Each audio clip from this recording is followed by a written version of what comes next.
농사를 잘 짓고 싶으신가요?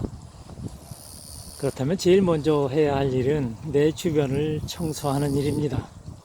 찌꺼기를 모으고 퇴비를 발효시키고 그걸 땅에 넣어서 토양을 살리는 것, 그게 농민의 시작이자 책임입니다. 살아있는 토양이 되면 그 다음은 자연이 알아서 합니다. 연구원 여러분, 자연은 늘 우리에게 기회를 줍니다. 이제는 농약과 비료를 탓하기보다 내가 자연의 흐름을 얼마나 이해하고 있는가를 돌아봐야 할 때입니다. 안녕하세요, 연구원 여러분. 오늘은 25년 7월 21일 월요일 오후 시간입니다.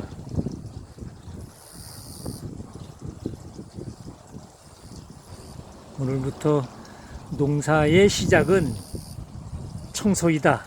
이러한 제목으로다가 4편에 걸쳐서 말씀을 좀 드려보겠습니다.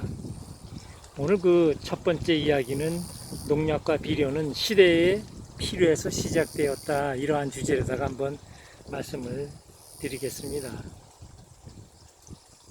많은 분들이 오해하고 계시는 농약과 비료에 대한 진짜 이야기를 말씀드리려 합니다. 저는 농약과 비료를 무조건 반대하지 않습니다. 그러나 그것만으로 해결할 수 없는 더 깊은 농사의 본질이 있습니다. 한 세대 전만 해도 우리나라는 배가 고팠습니다. 곡식이 귀했고 굶주린 사람도 많았습니다. 이 문제를 해결하기 위해 과학자들이, 정책가들이, 그리고 농민들이 함께 머리를 맞대고 만들어낸 해법이 바로 비료와 농약이었습니다. 비료는 식물에 필요한 질소질, 인, 칼륨 같은 영양분을 쉽고 빠르게 제공해 주었고, 농약은 벌레와 병균으로부터 작물을 지킬 수 있게 해주었습니다. 그 결과 수확량은 눈에 띄게 늘어났습니다. 한마디로 말해서 비료와 농약은 배고픔의 시대를 구한 위대한 발명이었습니다. 그 당시에 농약과 비료가 없었다면 지금의 식량 체계는 상상조차 할 수 없었을 겁니다. 하지만 문제는 그 다음이었습니다. 시간이 지나면서 우리는 조금 덜을 원하기 시작했습니다. 더 많이, 더 빨리, 더 크게. 그렇게 농업은 생산량 중심으로 기울어졌고 자연의 균형은 조금씩 무너지기 시작했습니다. 토양은 점점 지치기 시작했고 병해충은 점점 더 강해졌으며 비료 없이는 자라지도 못하는 땅이 늘어나기 시작했습니다. 이건 자연이 보내는 경고였지만 우리는 그 신호를 읽지 못했습니다. 왜일까요? 비료와 농약이 너무 편리했기 때문입니다. 농약을 한번 뿌리면 벌레는 즉시 사라집니다. 비료를 한번 뿌리면 작물은 눈에 띄게 커집니다. 이런 빠른 결과는 사람을 유혹합니다. 하지만 이 편리함에 익숙해지면 우리는 점점 자연을 관찰하지 않게 됩니다. 흙의 상태는 어떤지, 작물이 스스로 잘 자라고 있는지, 병해충이 왜 생기는지조차 궁금해하지 않게 됩니다. 이때부터 농사는 자연과의 대화가 아닌 일방적인 조작이 됩니다. 비료를 뿌리며 강제로 키우고 농약으로 문제를 억누르며 통제 가능한 농사를 계속 하려 합니다. 그 결과 우리는 자연을 상대가 아닌 도구로 대하게 됩니다. 여기서 꼭 생각해야 할 것이 있습니다. 자연은 언제나 정화작용을 한다는 것입니다. 비가 오면 그 비는 단순한 물이 아닙니다.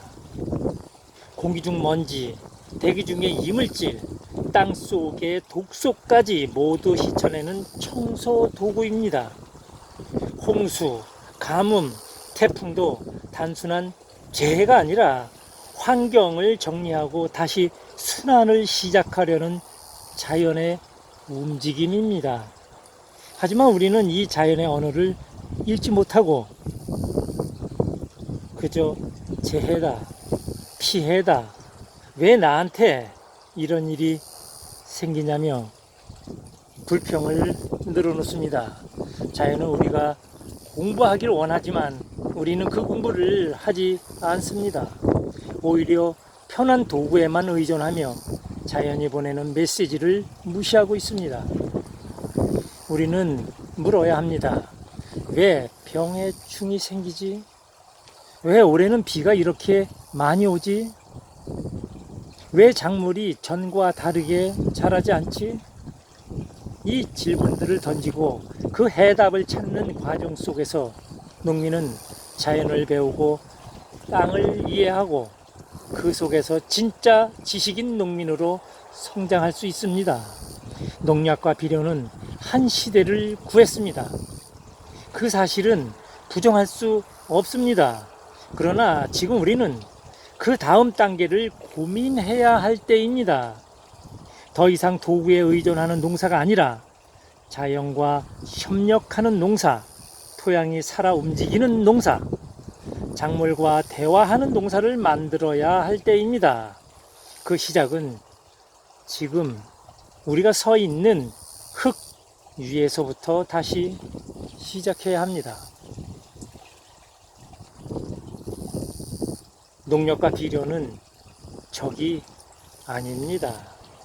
그러나 그것만이 해답이라고 믿는 순간 우리는 자연의 본질을 잃게 됩니다.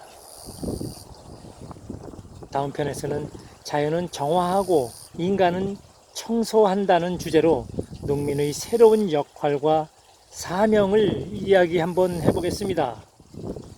감사합니다. 예, 화면에 이곳은 적양파를 수확을 하고 두 번째 작물로다가 고추, 오이, 애플 수박 그리고 참외를 경작하는 곳입니다.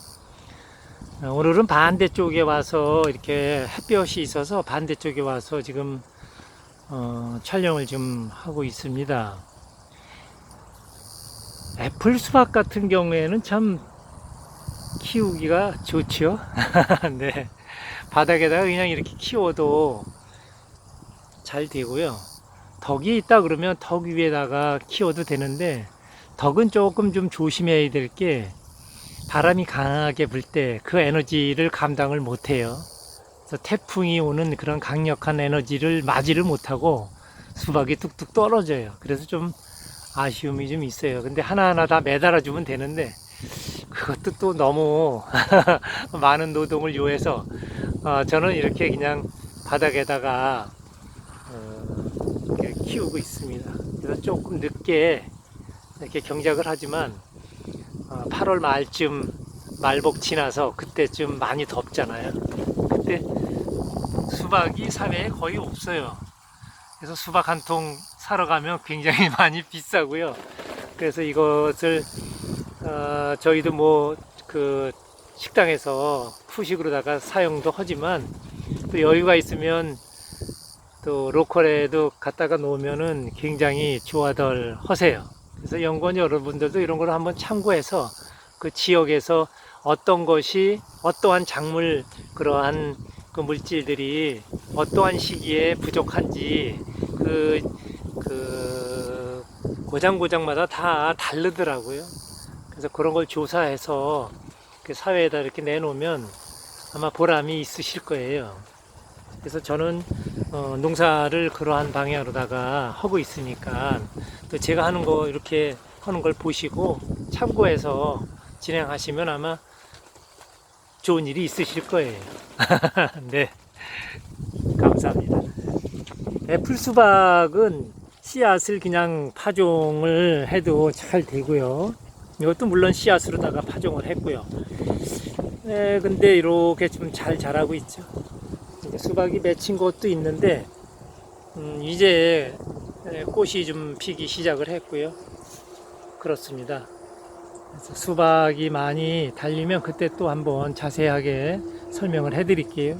오늘은 그냥 애플 수박은 씨앗 파종하던 뭐 모종을 사다가 아니면 모종으로다가 이렇게 정식을 했던 직파를 했던 관계없이 애플 수박은 순을 안 주어도 된다. 구집시고요. 네, 구집이 뭐 순을 준다 그러면 그거는 이제 뭐 그 농부가 많은 그 시간을 할애해서 식물에다가 정성을 많이 들여야 되겠죠. 그런데 그렇게 할애하는 거에 비해서 그냥 이렇게 방치해 두는 것도 괜찮습니다. 단 여러분이 잊지 말아야 될 것은 여기서 수박이 하나 맺혔다 그러면 그 맺힌 데다가 그 어떤 스티커를 하나 만들어서 그 꽃에서 이제 수박 열매로다가 넘어가잖아요. 그걸 교대기라고 그래요. 꽃이 폈다가 꽃이 생겼다가 이제 물론 수박을 물고 나오죠. 그러다가 꽃이 마무리가 되면서 수박이 커지죠. 그걸 교대기라고 그래요. 교대기. 꽃에서 이제는 수정이 돼서 열매로 넘어갔다. 교대기. 그러면 그 교대기 됐을 때 날짜를 아셔야 돼요. 애플 수박은 지금 7, 8, 9월달 요 시기에 더울 시기에는 30일에 수확을 합니다. 그 교대기 딱 끝났다 그러면 그때부터 한 달에 수확을 보통 하는데 온도가 좀 높았다. 밤에도 열대야가 좀 찾아오기 시작했다. 이랬다 하면은 25일에도 수확이 가능하니까요. 그래서 그 표시를 해놨다가 하면은 20일만 넘으면 수확해서 드실 수가 있으니까 네, 시장에다 뭐 내는 거는 25일만 딱 지키시면 아주 정확하게 째겨보지 않아도 익었다는 걸 알 수 있어요. 그거 참고해서 그렇게 진행 한번 해보세요. 그러면 실수 없이 잘 익은 수박을 식탁에서 맞이할 수 있습니다.